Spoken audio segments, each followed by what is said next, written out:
He had everything: a loving wife, a child on the way, a life built on promises.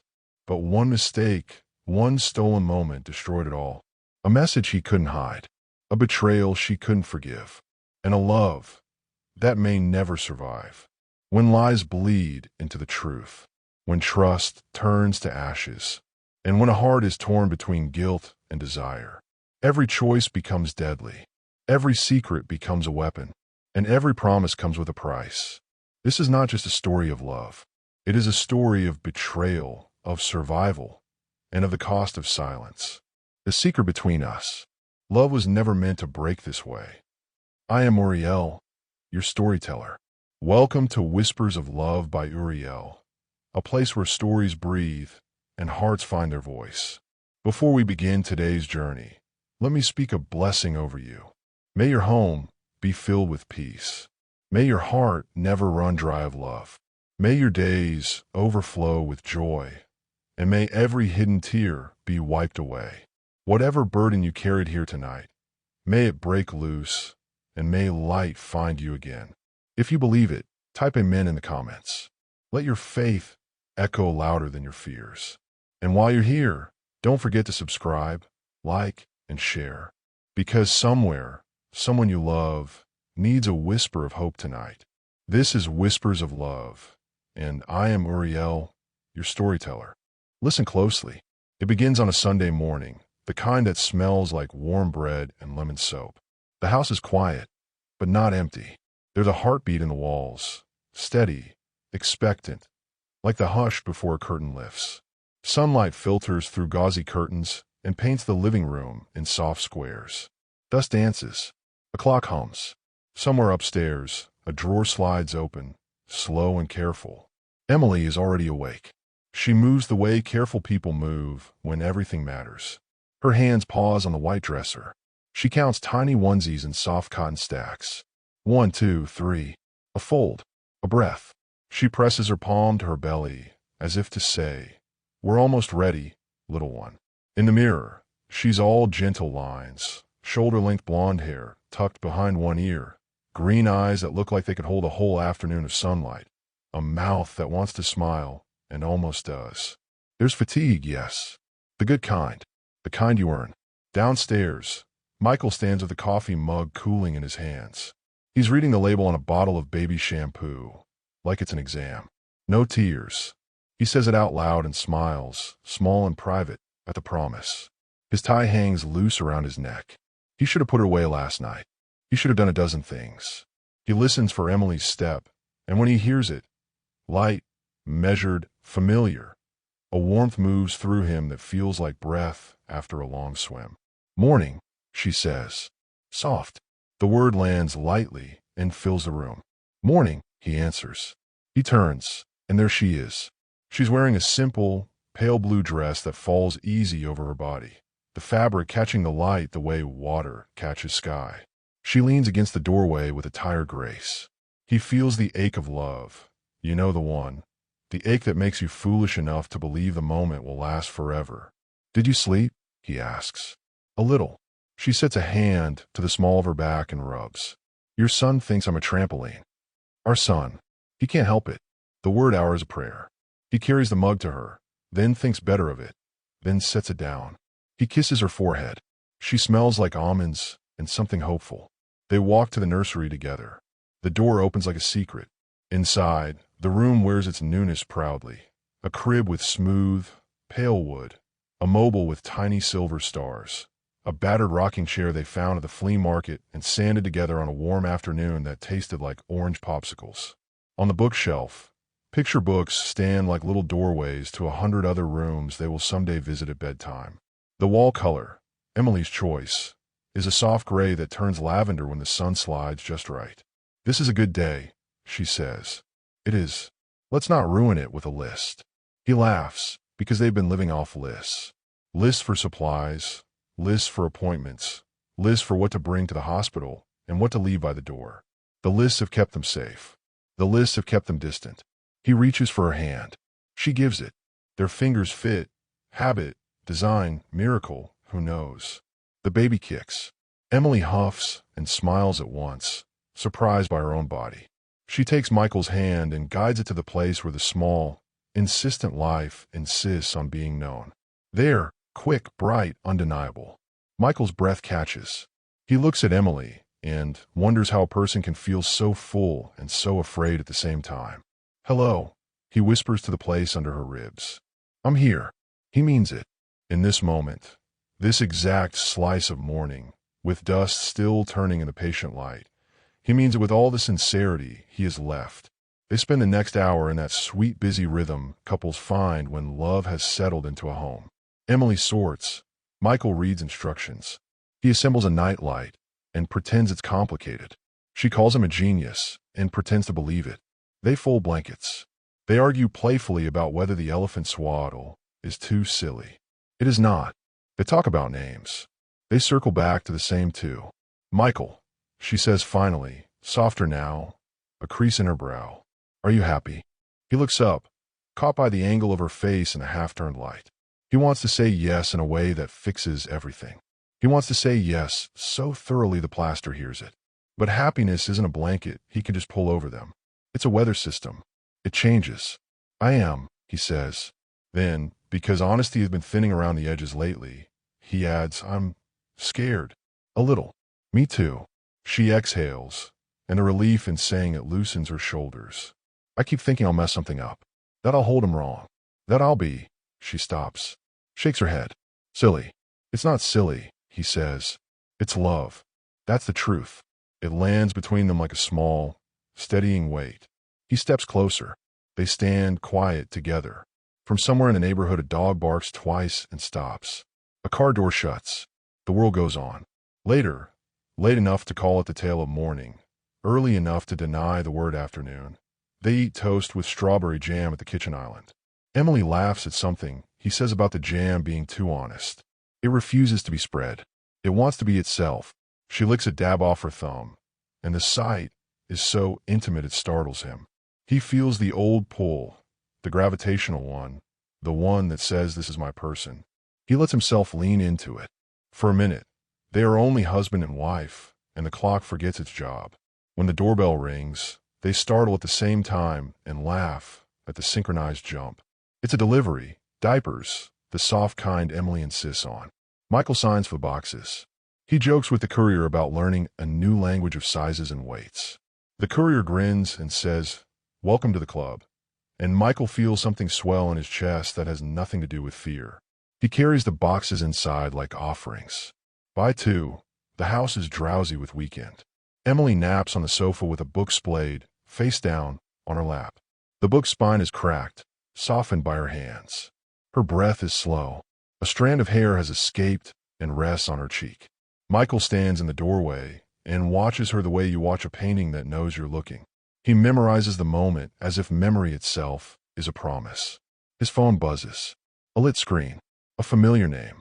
A small, ordinary ping that doesn't belong on a quiet Sunday. He silences it. He tells himself it's work. He tells himself he'll handle it on Monday. He tells himself a lot of things that sound like sentences and feel like doors.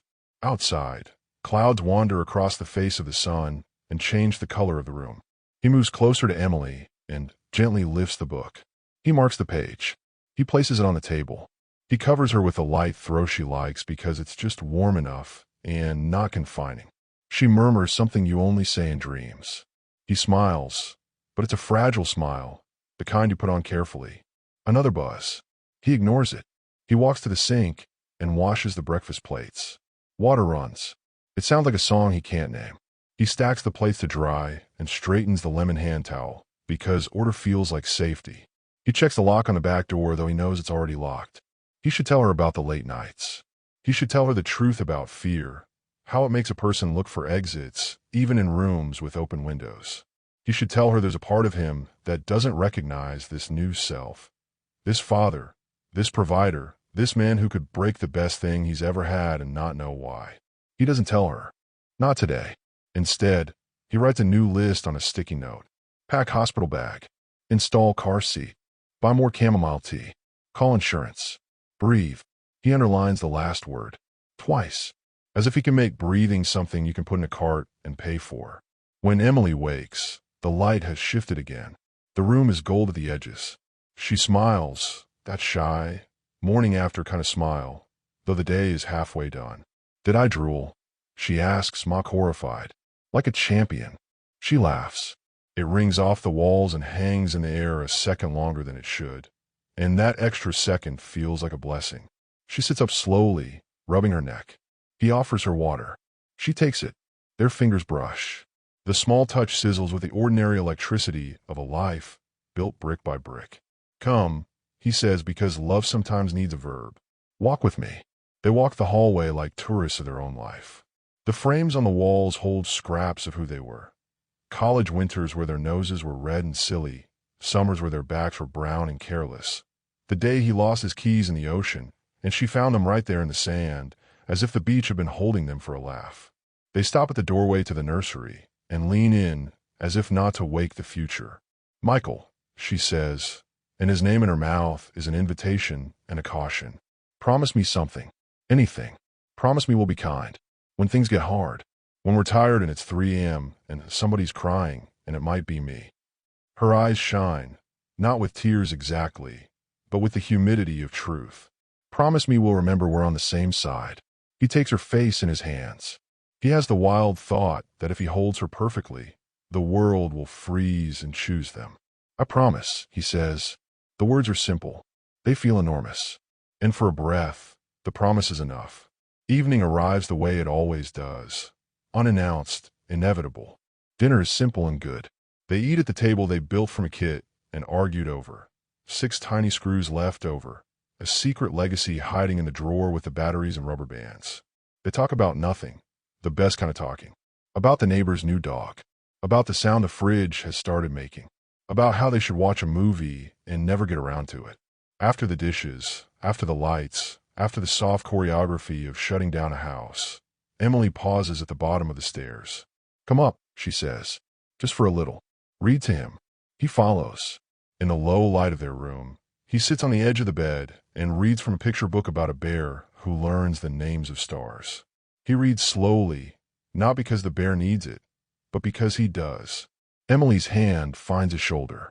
Her thumb draws small circles that make him feel known. He finishes the last page and closes the book like it's something sacred. He kisses her temple. She closes her eyes. The room breathes. His phone, face down on the nightstand, quivers once more. He doesn't look. Not tonight. Outside, a late wind lifts the leaves and lays them down again. The house settles into itself, old wood easing, new dreams forming. In the dark, a promise hangs between them, warm and bright, and the night, merciful for now, keeps its distance. The story bends on an ordinary Tuesday. The kind of Tuesday where the sky is the color of copy paper, and the streets hum with commuters who all look the same behind their windshields. Michael is one of them, coffee in the cup holder, tie pulled tight this time, his face sharper than the Sunday warmth he left behind. At every red light, he checks his phone. Not for Emily. Not for news. Just for the distraction. For the small screen that promises something he cannot name, but cannot deny. The office greets him with its usual chill, glass, steel, humming lights. The world here is sharp-edged, no room for softness. But softness waits for him at the far end of the corridor. Rachel. She is already at her desk when he arrives, her hair falling over one shoulder like she placed it there on purpose. Black, straight, glossy, catching the glow of the monitor in thin silver lines. She lifts her eyes when she hears his step. Hazel eyes, warm in a way this building never is. Morning, Mr. Bennett, she says. Light, teasing, the way she always says it. She doesn't call him Michael. Not unless they're alone. He almost corrects her. Almost. Instead, he smiles. Morning, Rachel. She tilts her head, just enough to let him know she notices the weight in his shoulders. The lines under his eyes. The kind of exhaustion that isn't about sleep. Long night, she asks. Something like that. The lie tastes bitter, but he swallows it anyway. Her smile is quick, fleeting, but it stays with him as he retreats into his office. He sets down his briefcase, exhales, and stares at the city through the floor-to-ceiling glass. He should be thinking about numbers, about contracts, about the meeting at 11. Instead, he hears Emily's voice from Sunday night. Promise me we'll be kind. The words wrap around him like a chain. And still, his mind drifts back to Rachel's eyes. Hours pass and paper stacks and conference calls, but the Uriel story begins after the others leave. The office empties at 6. Chairs roll back. Keyboards fall silent. Doors close with soft clicks. By 6:30, it's just him and Rachel. The air feels different, less professional, more intimate. Rachel leans against the doorway of his office, a takeout bag in her hand. "I ordered too much sushi," she says. "Help me out." He should say no. He should say he's heading home. He should say his wife is waiting. Instead, he nods. Sure. They sit side by side at the small table in the corner, chopsticks clumsy between tired fingers. The office hums around them like a living thing, but the silence between them is softer. She laughs when he fumbles with the wasabi packet, and the sound is warm, unguarded, like a light in a tunnel. "You don't laugh enough," she says. He raises a brow. "And how would you know?" "Because I see you more than most people do." Her eyes linger on him, and it's not enough. The words land heavier than they should. He looks away, out at the city that glitters with lives he doesn't live. For a second, he imagines one of them could be his. She changes the subject, asks about the baby, the nursery, the names they've circled. He answers with half smiles, his voice low. When he mentions Emily's cravings, Rachel laughs again, and it feels easy, too easy. Later, when the food is gone and the table is littered with soy sauce packets and napkins, she leans back in her chair. "You're going to be a great dad," she says, almost tenderly. He wants to believe her, wants to let her words replace the doubt that chews at him late at night. "You think so?" "I know so." Her eyes don't waver. It happens quickly after that. Too quickly. One moment they're laughing about his terrible chopstick skills. The next, she's leaning closer, the air charged. Their voices hushed though no one else is there. He smells her perfume, faint jasmine, sharp and clean. And when she touches his hand, it's like striking a match in a dry room. He should pull away. He should remember the promise, the lists, the tiny heartbeat inside Emily's body. He should remember that love isn't about ease, it's about staying. But he doesn't. The kiss is sudden, reckless, born out of loneliness and need. Her lips are warm, insistent, and for a moment he lets himself drown in the comfort of being seen. Then guilt crashes through him, hot and heavy. He pulls back, breath ragged, voice breaking. "Rachel, I can't." Her face is unreadable for a moment. Then she smiles, not mockingly, not even triumphantly, just knowingly. "I know," she whispers. "But you did. The room is too small now." He stands, pacing, rubbing the back of his neck. This was a mistake. Maybe. She gathers the takeout bags, calm, deliberate. Or maybe it was just what you needed. He stares at her, at the way she moves without shame. He doesn't answer. He can't. By the time he leaves the office, it's past 9. The city is colder now, the streets half empty. He drives home with the windows cracked, as if the night air can scrub him clean. But when he steps inside, the smell of chamomile tea and lemon soap wraps around him, and the guilt thickens. Emily is curled on the sofa, a book in her lap. She looks up when he enters, her face tired but open. "Long day?" she asks. He nods, drops his keys, forces a smile. "Yeah, long day." She pats the seat beside her, and he sits. She leans her head on his shoulder, and he feels her trust like a weight he doesn't deserve. Upstairs, the nursery waits. Tiny clothes folded, stars hanging from the mobile, dreams lined up in quiet rows. And somewhere inside Michael, a crack begins to spread. The secret grows in silence. Michael wakes each morning beside Emily, the scent of her shampoo still clinging to the pillow, her hand curled around the swell of her stomach, as though she's already protecting the child they made together. And every morning, he stares at her in the dim gray light and wonders if she deserves to know, if she deserves to see the shadow that's carved itself into him. But he doesn't speak. Not yet. Instead, he swallows the truth with his coffee and carries it to the office, where Rachel waits with that smile that is equal parts comfort and danger. At work, Michael wears two faces. The first is polished, the careful, focused professional who signs documents and leads meetings, who nods when clients drone on about numbers that barely matter. The second is restless, burning beneath the surface, always pulled toward Rachel's desk, as though some invisible thread connects them. She teases him, light and easy, as if the kiss they shared was nothing more than a shared secret instead of a fracture splitting his life in two. Her presence lingers on him like perfume. He hears her laugh down the hall, and his heart stutters, guilty, eager, ashamed.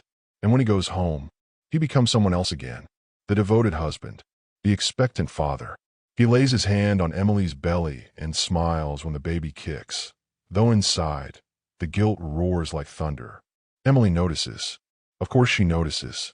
She sees the way his phone is never out of reach now, always face down, screen dark. She sees how his eyes slide past hers when she asks how his day went, his answers clipped and safe. Busy. Fine. Long. She feels the space between them stretching, as if some unseen hand is pulling them apart thread by thread. Still, she tells herself it's the pregnancy, the stress, the new responsibilities weighing him down. She tells herself he's tired, that they'll find each other again when the baby is born. But the whisper of doubt curls at the edges of her mind like smoke. One night, after dinner, she lingers by the sink while Michael clears the plates. His back is to her, shoulders hunched in a way that makes him look older, heavier. "Michael," she says softly. He pauses, glances over his shoulder. "Yeah. Are you happy?" The question lands like a stone in water, rippling out. He grips a plate too tightly, sets it down too carefully. "Of course I am," he says. The words sound thin, like paper in the rain. Emily studies him. His jaw is tense. His smile doesn't reach his eyes. She wants to believe him. Oh, how she wants to. But something inside her knows. Rachel, meanwhile, wants more. One evening, when most of the office has already slipped away, she leans against Michael's desk. Her blouse is crisp, her hair shining under the fluorescent light, her eyes lit with a hunger that isn't just for him. It's for what he represents. "You can't keep running forever," she says. He rubs his temples. "Rachel, please. Don't what?" She leans closer, her voice dropping. "Don't remind you of what you want. Don't remind you that you come alive when you're with me. It was a mistake." He stands abruptly, the chair scraping back. His voice breaks. "Do you understand that? A mistake." Her smile falters. For the first time, he sees hurt flicker across her face. But it doesn't last long. She steadies herself, straightens her shoulders. "If it was just a mistake," she whispers, "you wouldn't be shaking right now." The silence between them crackles. Michael feels torn in two. The life he built with Emily, and the temptation standing before him, refusing to fade. He leaves the office that night with his chest tight, his pulse uneven. The city lights blur outside the windshield, as though the world itself refuses to see him clearly. At home, Emily is waiting. She's curled up on the couch, a blanket draped across her legs, a baby named Book resting open in her lap. She looks up when he enters, her smile tired but gentle. "You're late again." "I know." He kisses her forehead. She smells like lavender and safety. His throat aches. She pats the cushion beside her. "Sit. Help me pick a name." He sits. He pretends to read. But all he feels is the war inside him, the pull toward the life he promised, and the weight of the secret that poisons every breath. Days bleed into weeks. The dual life consumes him. He spends mornings in quiet guilt, afternoons in Rachel's orbit, evenings drowning in Emily's trust. And then comes the doctor's appointment. Emily lies on the exam table, her hand clutching Michael's as the sonographer presses cool gel against her stomach. The room fills with a sound, rhythmic, steady, miraculous. The baby's heartbeat, fast and strong. Michael's chest tightens. His eyes sting. This is life. This is theirs. He looks at Emily, her face glowing with wonder, and he knows he should confess right here, right now, beg her forgiveness before their child enters the world. But the words lodge in his throat, heavy as stone. Emily squeezes his hand. "We're going to be okay," she whispers. He nods, smiles, but his stomach twists because he knows the truth. They're not okay. Not yet. That night, while Emily sleeps curled around her pillow, Michael stands alone in the hallway, staring at the nursery. The crib waits in silence. The tiny blankets are folded neatly, ready for a baby who deserves a whole, honest father. But the man standing there is fractured, split down the middle. He presses his forehead to the doorframe and closes his eyes. The secret grows in silence, and he knows it will not stay silent for long. It happens quietly, the way thunderstorms do, blue sky, then a sudden dark. Evening settles soft over the house. Emily hums as she folds tiny clothes on the bed. Michael is in the shower, steam sighing through the hall. The lamp casts a warm circle on the quilt. The room smells like laundry soap and hope. On the nightstand, his phone lights up. A small vibration. A banner across the lock screen. Just a few words. Ordinary. Harmless to anyone else. Rachel, miss you. Can't stop thinking about earlier. Emily doesn't move. Not at first. The world narrows to the glow of the screen and the way her heartbeat begins to count the seconds too loudly. She tells herself it's work. A meeting. A harmless mistaken tone. Then the phone lights again. Rachel, call me when you can. I need to hear your voice. The hum in Emily's throat dies. The folded onesie in her hand slips and falls onto the floor like a white flag. For a long breath, she simply watches the light fade. She waits for the sound of water to stop. She waits for courage to arrive. When it doesn't, she gathers what she has. She picks up the phone. Her fingers shake as she holds the black rectangle that has been an extra limb of his for weeks.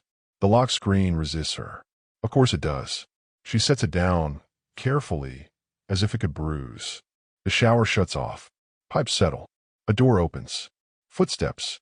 Michael appears in the doorway with a towel at his waist and water in his hair. A man she has loved in 1,000 ordinary ways. He smiles, automatic. The smile falters when he sees the phone in her hand. Michael, she says. Calm. Too calm. Unlock this. He freezes. 1,000 answers race to his face and vanish. He reaches for the towel edge like he needs something to hold. Am I? Please. Her voice thins on the word, but it doesn't break. Now. He takes the phone. The room is suddenly full of small sounds. The tick of the hall clock, the faint whir of the ceiling fan, the soft friction of cotton against her palm, where she still grips a sleeve that belongs to a child not yet here. He hesitates. His thumb hovers over the glass. Then he unlocks it and hands it back. She breathes once, deeply. Then she scrolls. The messages are not explicit. They don't need to be. They are full of the edges where people hide what they mean. Rachel, can't stop replaying last week. Michael, we can't talk like this. Rachel, then come by. Just for a minute. Michael, no. I can't. Rachel, you said you needed me. The screen swims. Emily blinks the water from her eyes and keeps reading, because now the truth is an engine and she is tied to its track. Dates. Times. The late-night calls he said were clients. The working dinners that tasted like raw fish and rationalizations. She stops. She cannot read the next thing without changing shape. When she looks up, Michael is already crying and doesn't know when he started. Emily.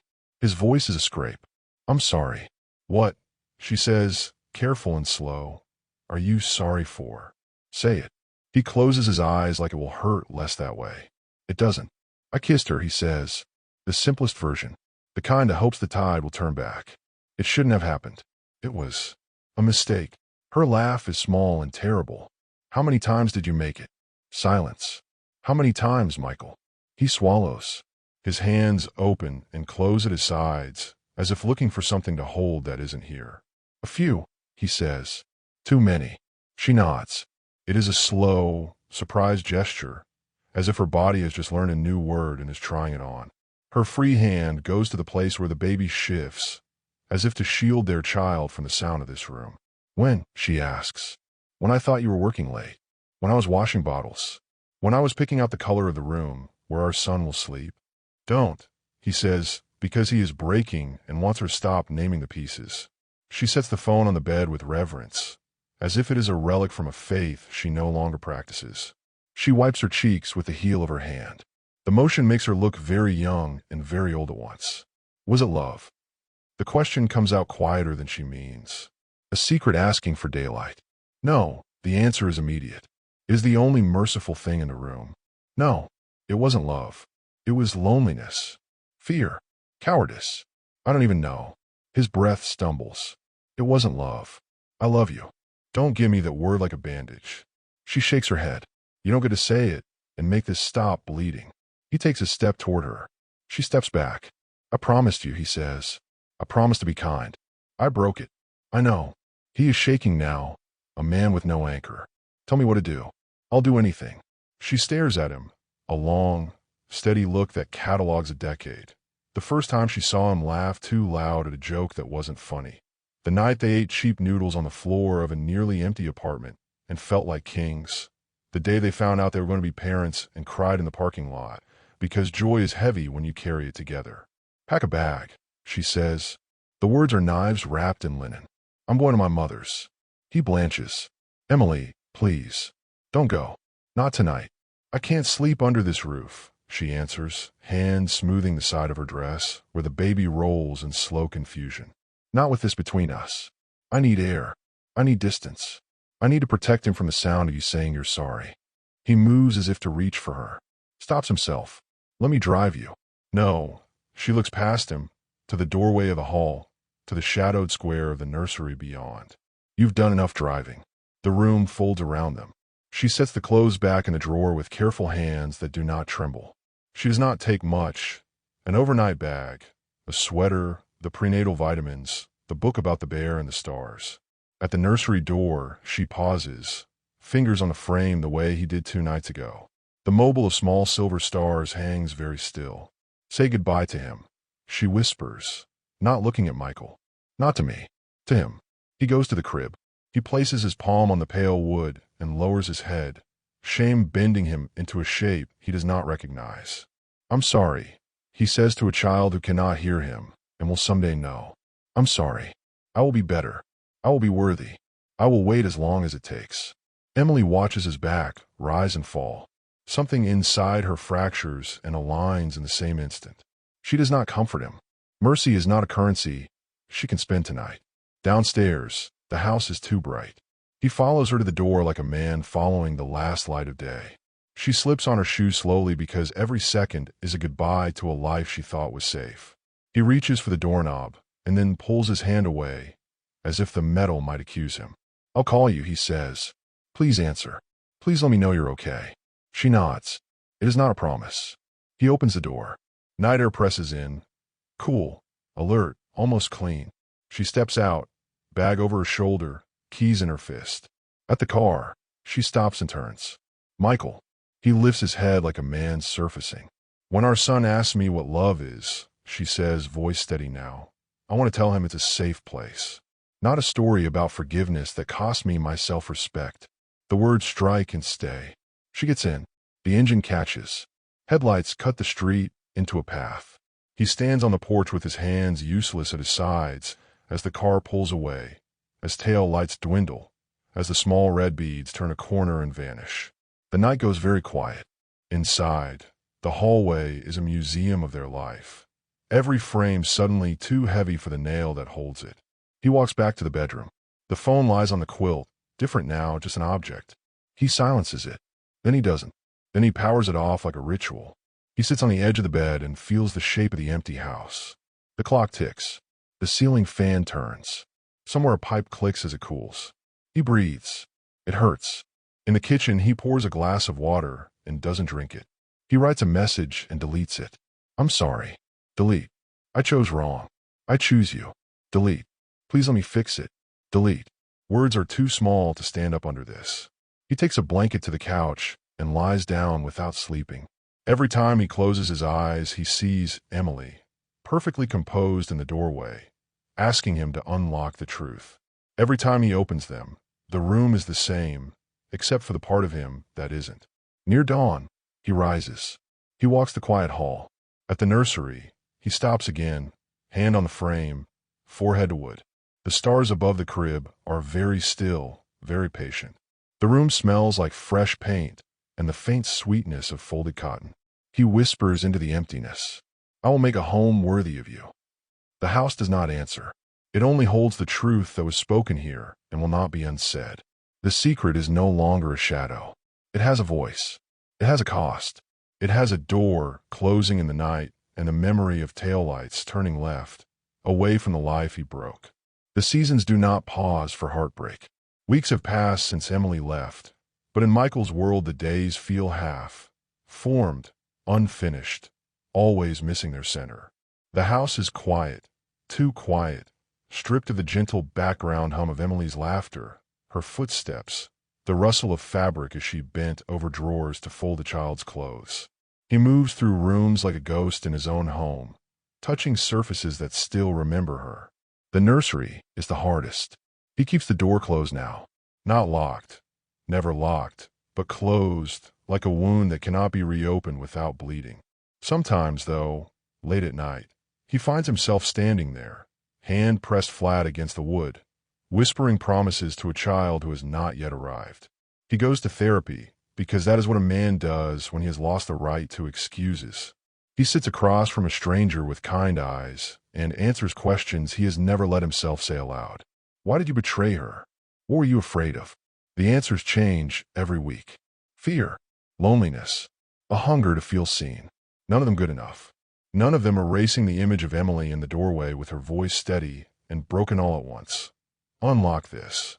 Emily, meanwhile, has built a fragile peace at her mother's. The small house smells like lavender and fresh bread, familiar scent from a childhood that now feel like a shield. Her mother hovers, fusses, makes her tea she doesn't drink, tells her she is stronger than she knows. Emily nods, smiles when she can, but at night she lies awake with her hand over her stomach, whispering to the baby, "It's you and me. We will be okay. We will always be okay." She does not answer Michael's calls. Not at first, but she reads his messages. "I'm sorry. I don't expect forgiveness, but I will not stop trying.